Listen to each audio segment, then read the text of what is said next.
Hail, metalheads! Welcome to another episode of Metal Mastication. I'm your host, Brett. You can call me Tim.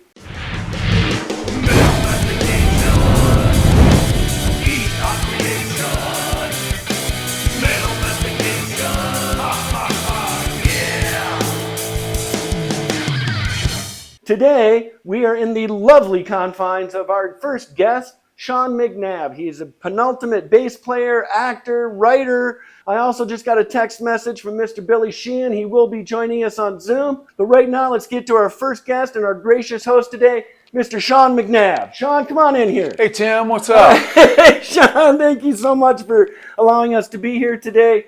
Now, we've known each other since 1993, and this is awesome. Thank you so much. It's great to reconnect with you, sir. Great to be here, absolutely. And welcome to my humble abode. This is a great kitchen. This is just really, really nice. Okay, so what are we going to make today? All right, we're going to make a power protein salad, which I know isn't all that fun. It's not a large pizza or anything, but... it's Californian. It's California. It's clean. It's good. It's kind of like eating like a bodybuilder, except I'm clearly not a bodybuilder. But it keeps me lean and stage and camera ready. So do you eat like this all the time? Do you have a diet you follow? You know, you read like Tom Brady eats like 5 times a day and all this fish and stuff like that. Do you have like a high protein diet that you stick to? And can you tell us about that? Yeah, it's a high protein diet. I have a nutritionist. It's basically 3 meals a day. You're getting your 8 ounces of protein, 2 cups of vegetables, no carbs or very little carbs if you can help it.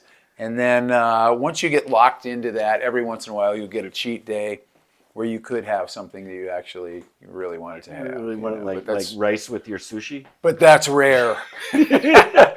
When did you start doing this? I've been doing it for a long time, actually. About 20 years I've been doing this just because, you know, the older you get, it's hard to stay thin, you know, and nobody likes seeing pictures of themselves on stage or on camera and something's hanging over, you know, it's a constant battle, but we're going to make a protein salad, and I hear that you make pretty good dressing. So yeah, we're going to make an organic balsamic and Dijon mustard dressing to go with that. Cool. When you were growing up in Indiana, who did all your cooking? Who cooked your childhood meals? My mom. I was raised by my mom. I had a stepfather. She let you play bass. She bought me my first bass. Thank you, Mom. You know, and she always supported that, and I'll never forget it. You know, she had a guitar that was a classical guitar, and I started playing it with my fingers because that's kind of what you do with a classical, and it just made sense to play it with my fingers.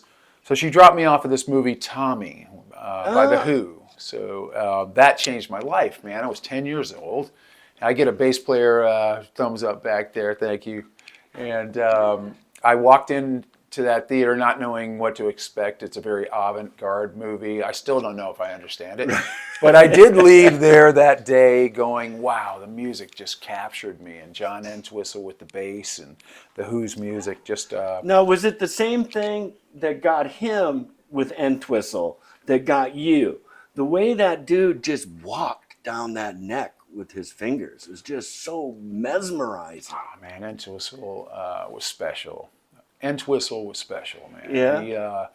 He broke down barriers that hadn't been broken down yet. He was probably one of the first guys to use distortion on his bass, you know, and just like he took our instrument out front in songs like My Generation, and we were like, yeah. And nobody had really done that at that point, you know. And the cool part is that later on in life, I became friends with, you know. You're so lucky. One of my heroes, and John Entwistle, and that's happened to me a lot, you know. Like Rudy Sarzo was another one of my, you know. Take me back to you loading that car in Indiana. Okay. Okay. How old were you? What was going through your mind? Did you have a plan? Did you already have an audition set up? No, I had been in a lot of circuit bands and played in the Midwest and Florida, and I got asked to go out to New York and join this band that had a record deal on Polygram Records called Alsace Lorraine. They ended up being called Soraya when their album came out. Wasn't happening very fast. I went back home to Indiana, And a friend of mine goes, hey, if you follow me out in my U-Haul to LA, you can stay on my couch for a month. So I called it the Hollywood Couch Tour, you know. Right on. Right on. And I was very lucky. I had a beat-up Nissan Stanza, $250 in my pocket, an SVT, 2 basses, and 3 changes of clothes, and a dream. And I hit the ground running. Dude, how metal is that? I was just at the right place at the right time with the right look, hopefully some talent.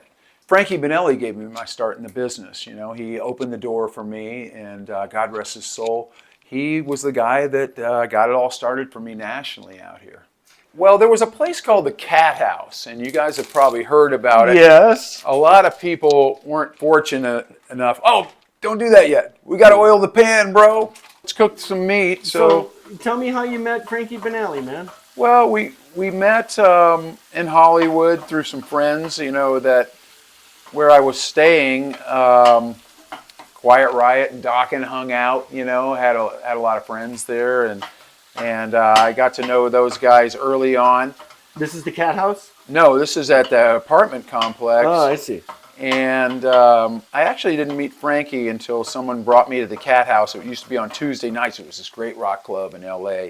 And if you never have heard of the Cat House, Google it, because everybody hung out there and played there.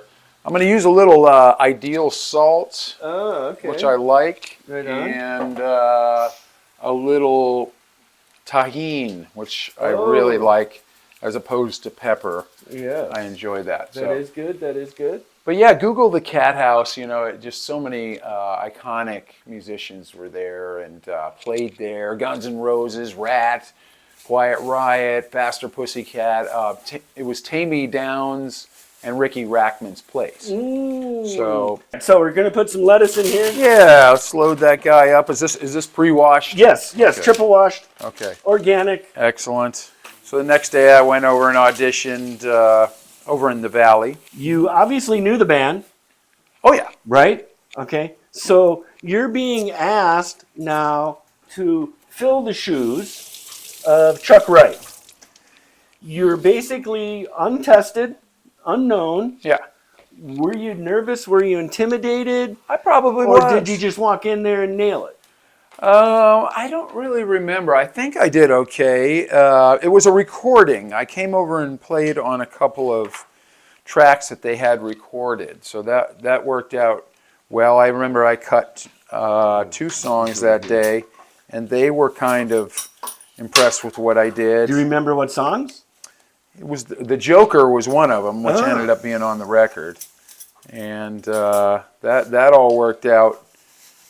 And I just remember them having a little meeting after that, and basically offering me the job, which was pretty cool. Yeah, that is cool. You want these chopped more? Sure. Yeah. Now, you ended up filling Chuck's shoes another time. Oh, many times. Many times. Chuck and I have always Many times. we've always joked about that. Yeah. Is that we've followed each other in and out of a lot of bands, and we've remained to be great friends the whole time. And same thing with Rudy. You know, we've really become good buds. I consider him a really good friend. And like I said, it's pretty neat when your heroes become your friends, you know. Yeah. Like it happened with Entwistle, it happened with Rudy and Chuck, and we're still friends to this day. Obviously, John's gone, but I'll never forget this. He gave me the best compliment I could have ever had. John Entwistle says to me, "Sean, you're a good little bass player." And I was done right there, man. It was like my hero. That is gave me awesome. a compliment. Yeah. And you know, I'll never forget that as long as I live. It was amazing. Did you ever jam with him? I got to play through his rig a couple times in Yeah. Mate's rehearsal studio. It was this massive Trace Elliott rig with the buzzard and everything. I couldn't control it. It was so. Only he could control it, you know. Yeah, Everybody else would get on it. It'd sound like complete shit. he'd pick it up and it just cut through everything like butter. Man, it was beautiful. Oh, that's But he was amazing. the only one that could control it, you know. We have a fan question here Okay. from Brooke Barlow in Melbourne Beach, Florida. Well, hi, my old Brooke. stomping grounds. As a fan, not as a professional, currently, who's your favorite bass player right now going? Like current? Yeah. That's a good question. Good question, Brooke. I gravitate more towards the classic guys, your John Paul Joneses, your Entwistles, your Geddy Lees. Obviously, they had a huge impact on everybody coming up. And but let's see, who do I currently like? I did like the guy in Government Mule an awful lot, Jürgen Carlson. And I don't think he's in it currently, but he's a wonderful player. Yeah, and I yeah. really liked what Government Mule was doing. Oh yeah, they're a great band. And before him was Alan Woody, who I was also in the Allman Brothers, who I absolutely adored. And I think some of these guys, like the Rival Sons guy, is good. Yeah. And there's a good little bass player. I shouldn't call him little. They're awesome.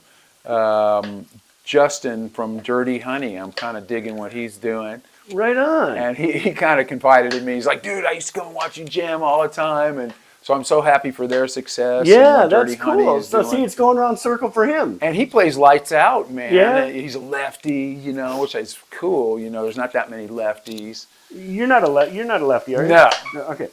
Just to be clear on this, even though I've known this guy since '93, I didn't even see you play until the Metal Hall of Fame Gala a couple years ago. Like this last year, it was really cool. The day of, Pat goes, hey, Tom Morello wants to do Breaking the Law. And who knows it? And I'm like, well, I kind of know it, you know. And Joel Hoekstra was like, I kind of know it, but, you know, we both looked at each other and we are like, yeah, let's go learn that at our rooms, you know. And that's what we did. Let's go listen to the song real quick. Yeah, exactly. And there's usually not a lot of rehearsal, but, you know, those are anthem songs we grew up with, you know. And Right, yeah. we knew Tim Ripper Owens was going to sing it, so, you know, Yeah, we knew that it was was- going to be on. That was fantastic. So that was. That was pretty cool, but Yeah. that's the way that usually works, you know. I noticed at one point when you guys were jamming, because you're the bass player, you're the rhythm section, it was you and the drummer that made that look, that contact to when to end the song. Yeah. So does that always come from the rhythm section? Or No, usually, you know. it's the lead guitarist or the singer? Yeah, or a singer will want to cue it, but, you know, we kind of knew that where it ended, and we ended it just like that. But, yeah, that was Ken Mary on drums, Yeah. who I've worked with. He's amazing. Oh, I want him on the show so when bad. I was in House of Lords. Yeah. Actually, we worked together in another band called Bad Moon Rising, and he's just a wonderful, So wonderful that musician. brings me to another question then, and I know you don't want to badmouth anyone or pick your favorite or whatever, Never. because I know you guys don't do that. Who has been your favorite drummer to play with? Who did you feel, you know, that just that deepest connection with? That, oh my God, we're right here all the time. I've been so lucky in my career with drummers. You know, I've like we said, Ken Mary, Yeah. Frankie Vanelli, Tommy Aldridge. The list goes It's on. Carmine amazing. Appice. It's amazing. Jason Sutter, who I'm currently playing with. Just all these great guys. Audie Desbro from Great White. So Kenny Aronoff. Kenny Aronoff. No, you played Come with. on. Yeah. So I've been really, really lucky and played with some of the best. And I can't, if I name one, you don't want Yeah. drummers pissed off. Right, at you, right, you right. know? But there's not you one. in there. There's just not one that stands out where you had that instant connection. That was. No, because all those guys are good, you Yeah. know, and you believe me, you know within the first 8 bars if things are right and they feel good. And Right on. And you know in the first 8 bars if things don't feel good. So, is there who out there would you love to play with? Who would I love to play with? Steve Gadd. Actually, I did do a recording with Steve Gadd Yeah? once. Yes. No, I'd like to play with more of the jazz guys. And I'd love to play with Simon Phillips. I think that'd be really cool. And Do you listen to a lot of jazz? Do you play a lot I of do. jazz? I listen to it, and I listen to a lot of blues. When I'm not learning rock songs, I listen to a lot of blues. Yeah. Who's your favorite blues bassist? You better say Willie Dixon, or we're leaving right now. Yeah, he wrote the book, Right. and he wrote so many great songs. Oh yeah, just amazing. Like all of Zeppelin 1 and 2. I want you to get this because That was this a is joke, Robert. This is an important part of Okay, we're adding the the McNabb protein salad, and this is plant cheese. plant cheese. So it doesn't sound good, but I sprinkle this on top. So you get a nice melt there, and this just looks like some cheddar-based plant cheese. Where do cheese plants grow? Well, see, part of this salad is we're keeping it, spelt. Yeah. And that's the whole idea behind this meal. All right, let's get That's what we're doing, and you got to get going the dressing here because I'm going to do that right now. We're going to be ready. Yeah, I'm shortly. going to do that right now. And so while I'm doing the dressing here, let me ask you. Now, when I met him back in '93, it was through a friend of my brother's at a party. So we were all partying, and Oh yeah, we can do that. you have not been partying lately. How long have you been sober? Well, let me just say this: I survived the '80s, and a lot of my friends didn't, and they're not here anymore, and I miss them terribly. And there just came a time when, the drinking and the using and everything just stopped working for me, and I had to decide, hey, do I want to make a conscious decision to live a healthier life and maybe stick around, or do I want to keep partying the way that I am? Because I would not be here if that was the case. Was there one night that did it for you, or was it just a build up and you came to that conclusion? It was just a culmination of years of partying, and it worked for a long time, and I had a great time. But we do not condone the use of drugs. That's not what we're doing here. Not. Or drinking to excess. Yeah. So it was just a decision that I made, and it was the right decision for me at the time. I was 39 when I got sober, so I'm in my 20th year. Well, congratulations. I'm 19. So congratulations. Well, thank you. And I always say, it's still early, and there's a lot of liquor stores on the way home, but I am home. So that's what I say, and that's the guys that have a lot of time. That's what they say. It's one day at a time, That's all I'm getting is today, and that's worked pretty well for me. So. Right on. Congratulations, Thank man. you. I'm glad you're still here. And, I don't judge whatever people are into. God bless them. It's just this is what works for me. All right, we should be getting a nice melt here. Not quite. This cheese doesn't melt as well as some of the other cheese. I would turn that fan on, but it would kill your sound. So as a filmmaker, I get that. Okay, yeah, let's talk about that. So just briefly before I get into the other thing now, you mentioned you've been sober for 19 years now. How's the quality of your life, sir? It is amazing. I'm doing all the things that I want to do. When I got sober, I decided I wanted to revisit acting again, and here we are 2 days away from releasing our first feature film that we wrote, produced, and starred in. I scored the film as well. It's called Road to Terzetto. It's coming out on April 5th on Amazon Prime and some different streamers.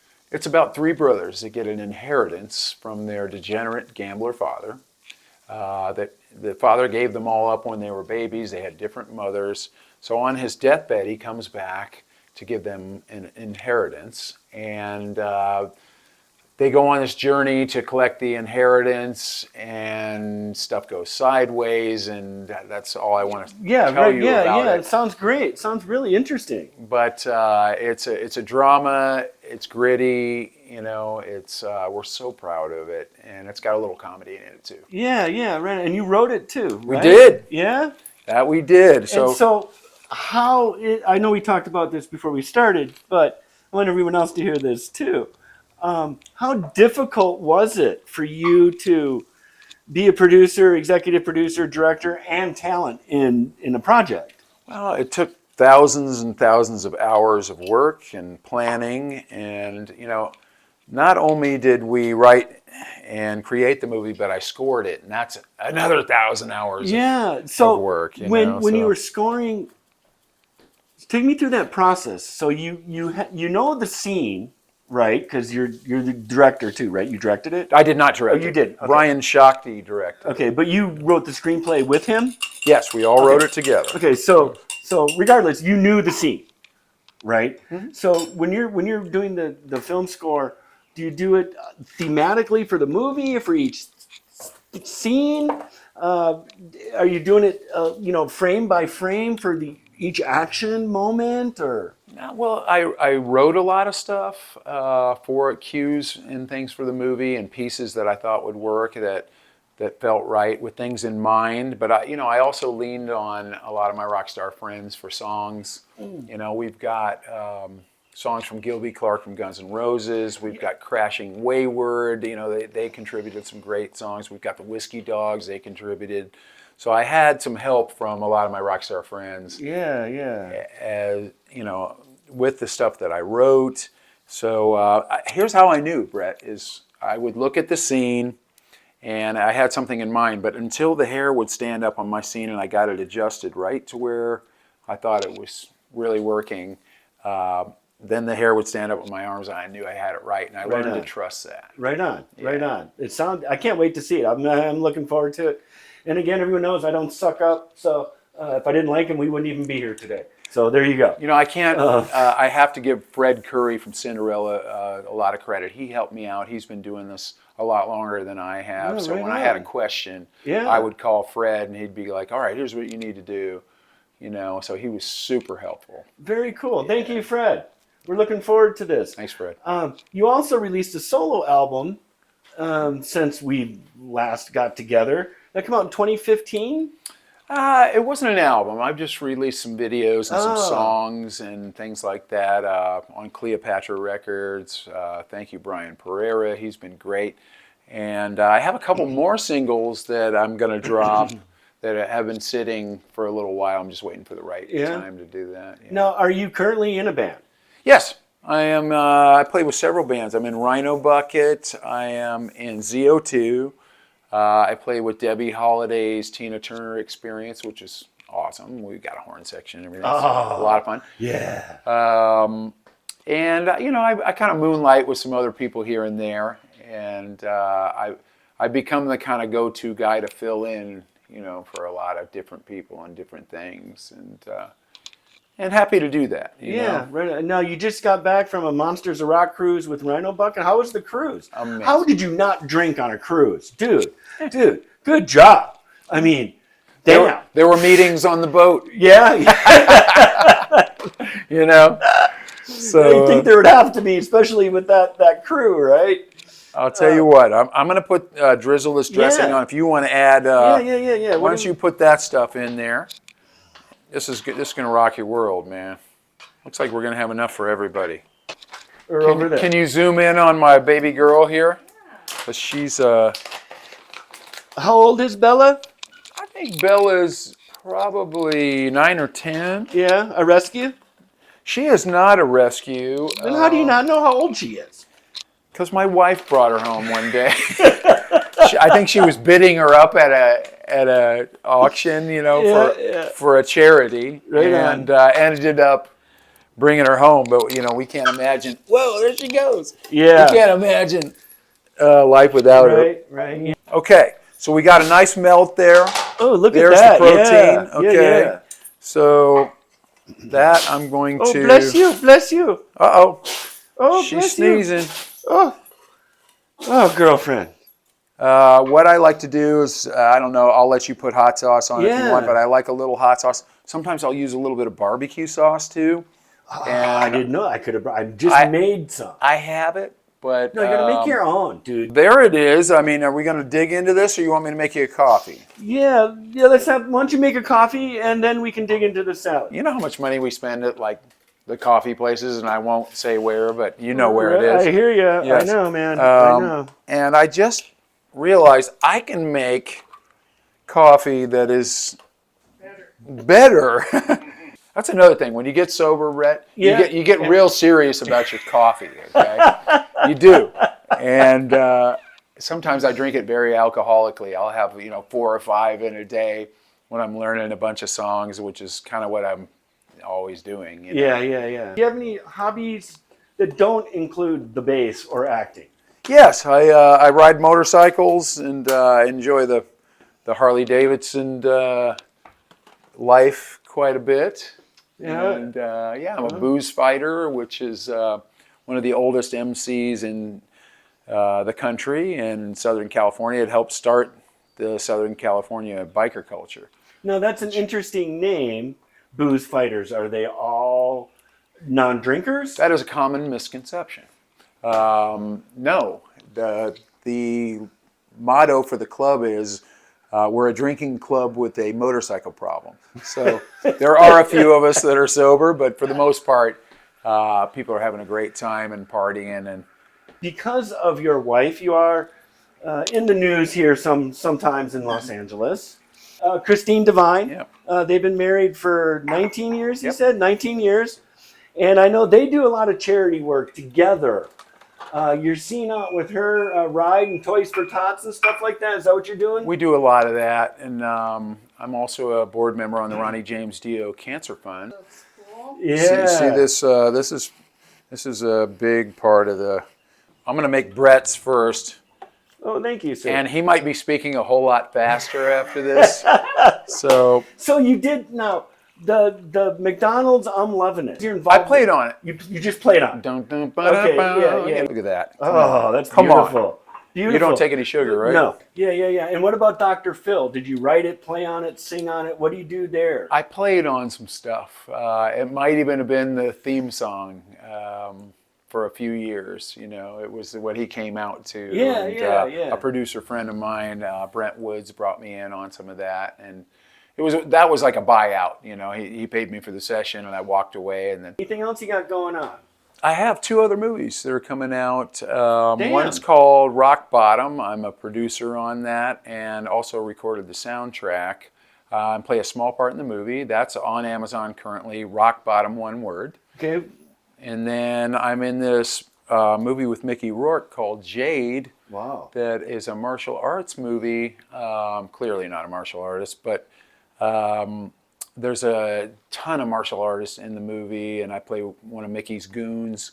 Nice little part. I'm happy to have the credit, and when you see the cast list and you're there with Mickey Rourke, I'm like, that'll work, because he's awesome. Yeah, he is. No, man, I'm glad we connected after all these years, Yeah, and me you too. were able to come to my Me too. kitchen. Yeah. How's that coffee, man? Yeah, it's wonderful. Yeah. Actually, it really is really good. I think it's awesome. Yeah? I think it's a quick salad. It's healthy. You're not going to beat yourself up afterwards because Right? it's healthy. Yeah. It's got some kick. Could have more if you wanted it to, which I love. The only thing I'm not a fan of is mushrooms, but I'm just pretending they're not there. Okay. So we're good. When you start getting off on them on the way home, Boy, I haven't done that in a long time. I went to Bob Seger oh my God, in 10th grade. I love Bob Seger. Me too. I remember it was Minnesota? it was at the Metrodome, Hubert H. Humphrey Metrodome, right? And Alto Reed Yeah. turned the page. Okay. He leaves the stage, and I'm watching him. I go, "What the fuck, dude? This is your song. Where are you going?" I love that song. Right? I always wish I wrote it. What a Right. great title. I wanted to ask that song too. But he's straddling a steel girder Okay. up on the roof, the ceiling of the Metrodome, nailing that sax solo. Oh. Bob Seger, man. He's still doing it. Yep. What was your first concert? It was the Rolling Stones. Yeah. No way. Really? Yeah. When? Where? I was just a kid. 1973. Yeah, I didn't understand it, but somebody didn't go, and they go, "Do you want to go to the concert?" And I went. Wow. Yeah. Great way to get broken in. Yeah. No kidding. Yep. Crazy, huh? Well, I thought you'd appreciate this room. so- Absolutely. Yeah. Oh, I can hang out for a while and just plug them all in. Oh, you are so cute. I got a couple guys trying to get. You see that Conklin 7 string? Yeah. Dude, check that out. I think it's got a broken F string on it, but check that out. I bought that back in the early 2000s. I used to do a Oh big my God, look at gnarly that. solo on it. Wow. It's pretty cool, actually. Wow, It's, that is cool. Wow. It's like a football field. Damn. Yeah, it's got a high F on it. Yeah. You see the number on the back of that? No kidding. Yeah. Which one do you play the most? This is my moneymaker right That here. one right there? But those two Spectres have done most of the records, which I've done over 50. Yeah. They've all been with those. 50 now. See, With- Wikipedia is only on 35. With what, mostly? With those. Yeah, and this is another prize of mine. That's a 62 P bass. Damn. I absolutely love. So what were you playing on the Monsters of Rock here with Rhino Bucket? Moneymaker. That one? Yeah. How many did you bring with you? This one. Just one? That's all you need. Y'all have an appreciation for Tony Franklin? Oh, Oh, God. man. Are you kidding? Yeah. That's the moneymaker right there. That's only 11. Yeah, yeah. There's only one problem with Music Mans. They're not Fenders. Yeah. You know what I mean? That's the only problem. Other than that, they're great. She likes you, man. Look at that. Want me to write you a song? She's having a party. Oh. Yeah. So what was your favorite concert you saw? You said your first was the Stones. What was your favorite one? Oh, man, there's been so many. I know, it's a hard So question to many. answer. I got to say, seeing Roger Waters do The Wall, Yeah? that was pretty friggin' amazing, right? Yeah. Oh, you got a little bear. You're really making me miss having a dog, man. That brings us to a close of another episode of Metal Mastication. At this point, I would like to Smell the apologize. grinds, okay? Oh, it's delicious. It's like smell the glove. I'd like to apologize to Billy Sheehan. We ran long because Sean couldn't stop talking Bill. about his movies. So, Billy, we'll make it up to you next time. Thank you very much. Until then, horns up! Yeah? Yeah. You really want me to sign this? Yes. Is that one working? It is. Right on. Whew, I got my chest signed by Sean McNabb. I can die now. Life is complete. Thank you, sir. Thank you, my man. Thank you so I much. appreciate it, What a brother. pleasure. What a pleasure. Glad you guys enjoyed. Let Yeah. me look at it. There it is. Right. Proof. All right. Right? Exactly. Yeah. Let's call it a wrap. Let's call it a wrap. Yay. Thank you. Thank you. Thank you, everyone. Thanks, guys. Yeah. Thank you, James. Thanks for your help. Isabella. Thank you.